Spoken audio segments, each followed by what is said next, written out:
Boa noite a todos, muita paz. Dando continuidade aos estudos do Evangelho, na noite de hoje estudaremos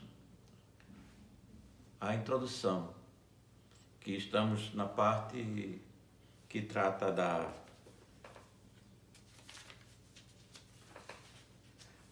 do resumo da doutrina de Sócrates e Platão. E estamos na parte 19, onde nós temos uma comparação dos ensinamentos dados por Sócrates e Platão, coincidindo com os ensinamentos da doutrina espírita e dos ensinamentos de Jesus. Então nós iremos ler e em seguida faremos algum comentário enriquecendo o processo. Na 19, se os médicos fracassam na maior parte das doenças, é porque tratam do corpo sem a alma. E porque, se o todo não se encontra em bom estado, é impossível que a parte esteja bem. Isso dito por Sócrates. O Espiritismo oferece a chave das relações entre a alma e o corpo e prova que existe incessante reação de um sobre o outro. Ele abre assim um novo caminho à ciência, mostrando-lhe a verdadeira causa de certas afecções, dá-lhes o meio de combatê-las. Quando ela levar em conta a ação do elemento espiritual na economia orgânica, fracassará menos. Veja, naquela época Sócrates já mostrava, essa formação humana que nós somos, uma integração da alma e do corpo. E o corpo não funciona sem a alma. E nós sabemos que a alma é o que vem de Deus, é o que dá vida ao corpo e é que é eterno.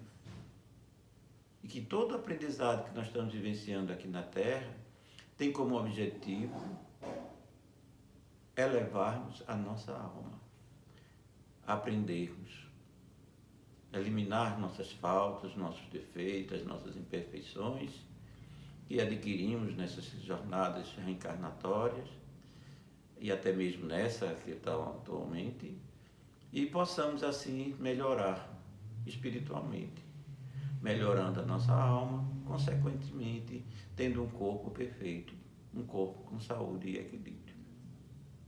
E as doenças, todos nós sabemos que é fruto do desequilíbrio das energias que nós temos, que nós absorvemos ou que nós geramos em torno de nós, através dos pensamentos, dos sentimentos negativos, sentimentos inferiores, é que causamos um acúmulo de energia doentia e essas energias proporcionam o desequilíbrio do corpo físico, gerando as doenças que nós tanto temos na humanidade. É por isso que é preciso tratar tanto da alma como do corpo. E a ciência médica, hoje, já temos uma quantidade imensa de médicos que têm essa compreensão, através das experiências por que passaram e as pesquisas que estão sendo feitas, como a mente interfere no nosso ser. E aí vai ajudar a ter um trabalho multidisciplinar para cuidar da nossa saúde física, cuidando também da alma e nos tornando seres melhores.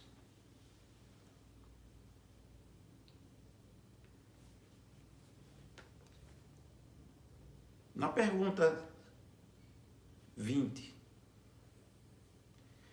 todos os homens, desde a infância, fazem mais mal do que bem.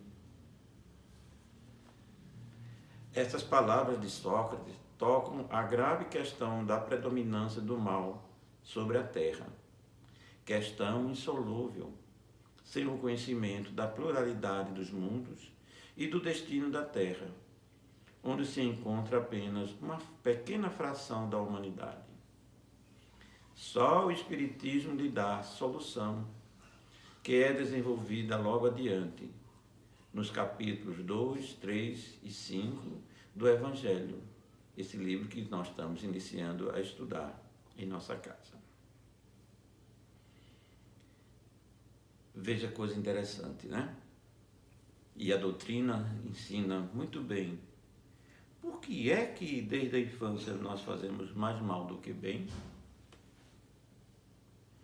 Devido ao fato da nossa ainda imperfeição, da nossa inferioridade.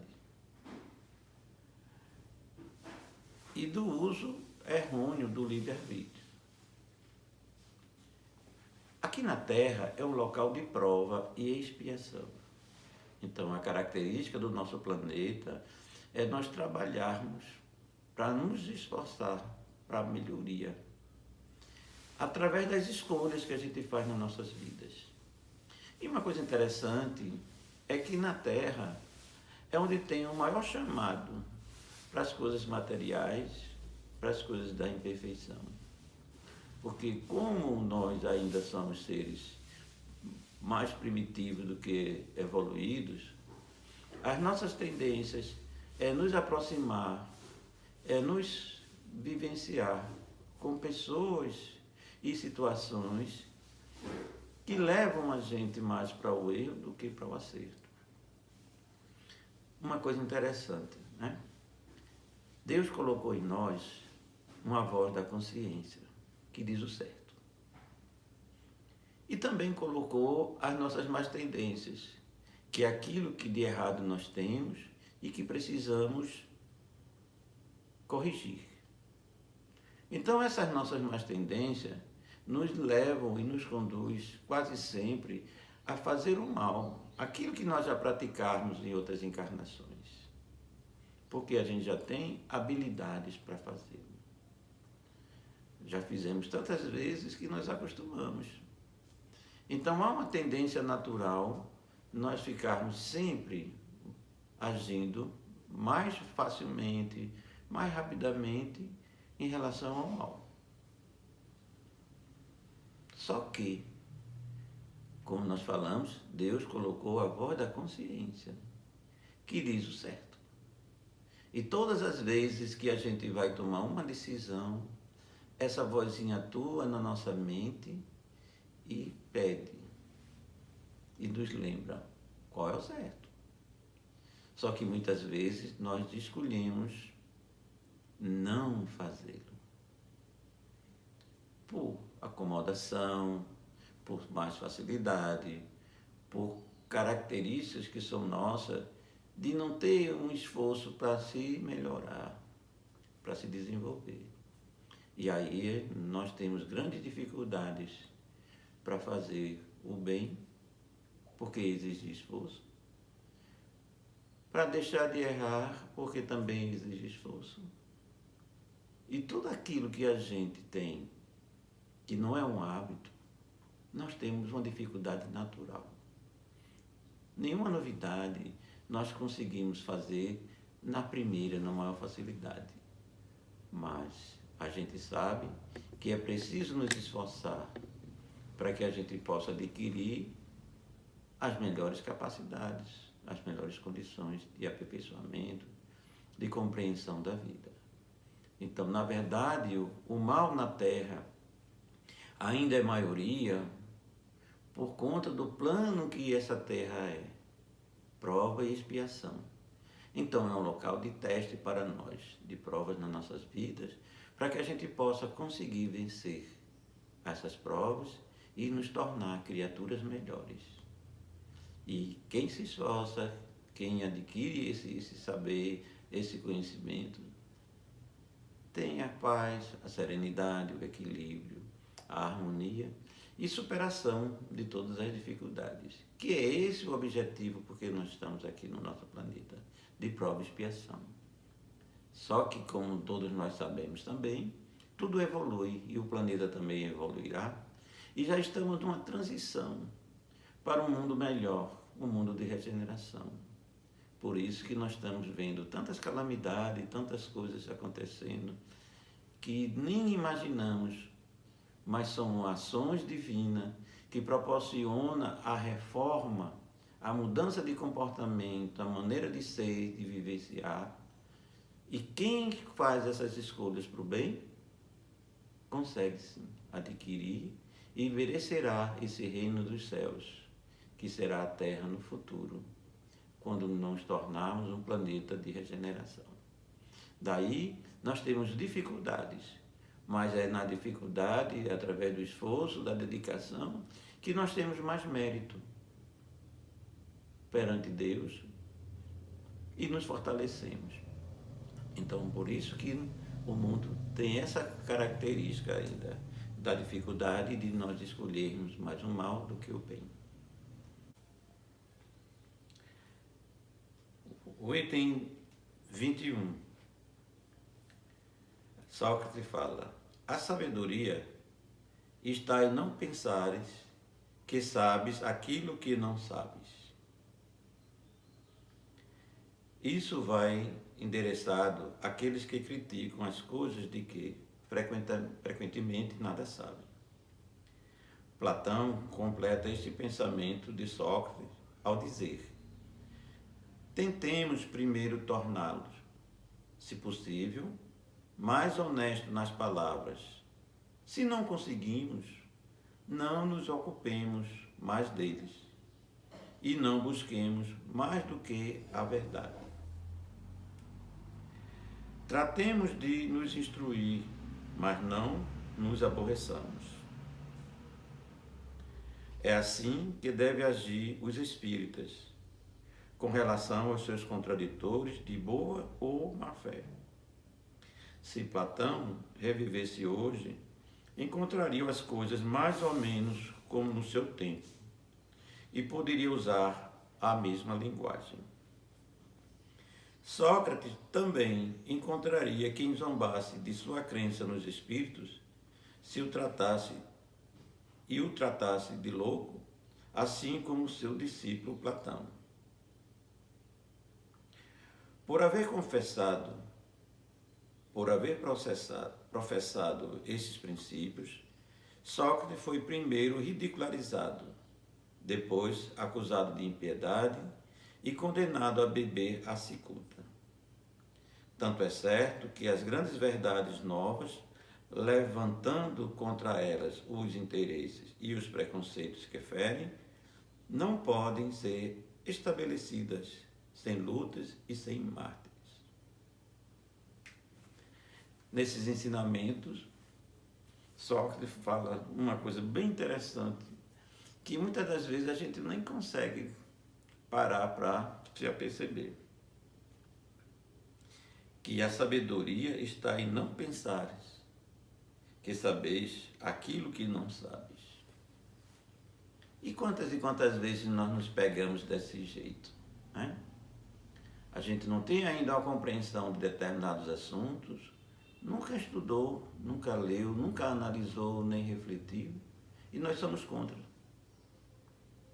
Eu lembro de um colega do nosso trabalho que ele tinha uma mania interessante. A gente estava na sala, ele chegava e as pessoas estavam conversando e ele já entrava. Sou contra, o que é que vocês estão falando mesmo? Ou seja, não tinha nem noção do que ia ser falado e já dizia que era contra. E a gente ria com a brincadeira, né? Mas na verdade a gente faz muito isso. Quando a gente não compreende as coisas, tem uma ideia fixa, aliás, uma crença a respeito das coisas e já rejeita tudo que é contrário à nossa crença. Como se a nossa crença fosse a verdade. E na verdade não é bem assim. A verdade é algo que precisa ser aprofundada, porque senão cada um de nós temos as nossas verdades.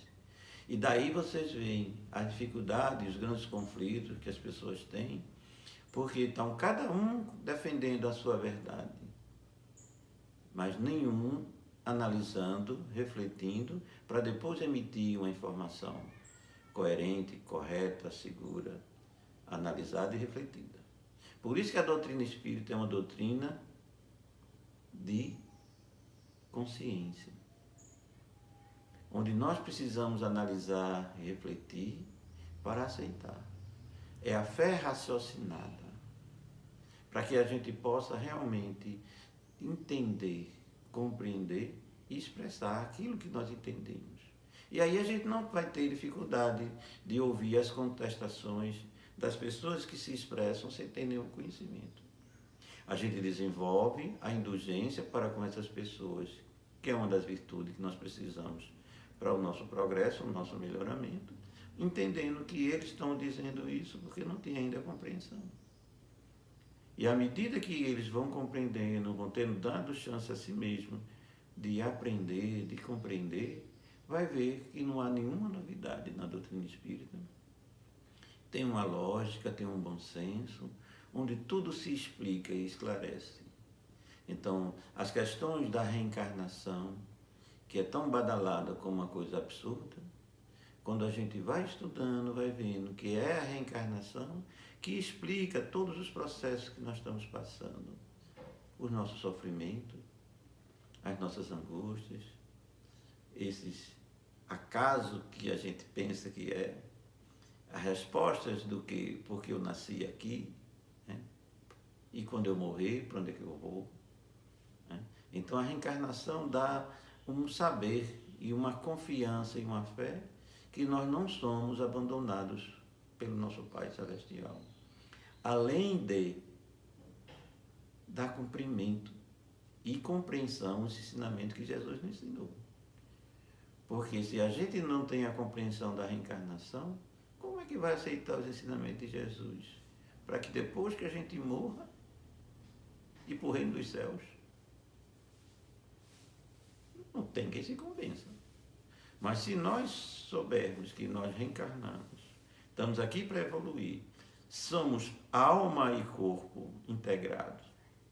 O corpo um dia perece, ou por velhice, ou por doença, mas a alma continua, e essa alma, sim, é que é criada por Deus e voltará para os planos divinos quando nós tivermos os merecimentos para alcançar essa condição. Então, esses ensinamentos de Sócrates nos ajudam também a compreender que desde aquela época já vinha ensinamentos para a humanidade, embora ninguém aceitou no momento, né? E foram capazes de provocar a morte de um ser, um espírito elevadíssimo, que era Sócrates, que veio trazer sabedoria e ensinamentos maravilhosos para a Grécia e para a humanidade, a tomar veneno, porque era contrário aos ensinamentos daquela época. Então, meus irmãos, que possamos compreender nesse processo, e assim concluímos a introdução do livro Evangelho segundo o Espiritismo. E na próxima semana nós estudaremos o primeiro capítulo, que trata de não vim destruir a lei. Uma boa noite a todos e muita paz.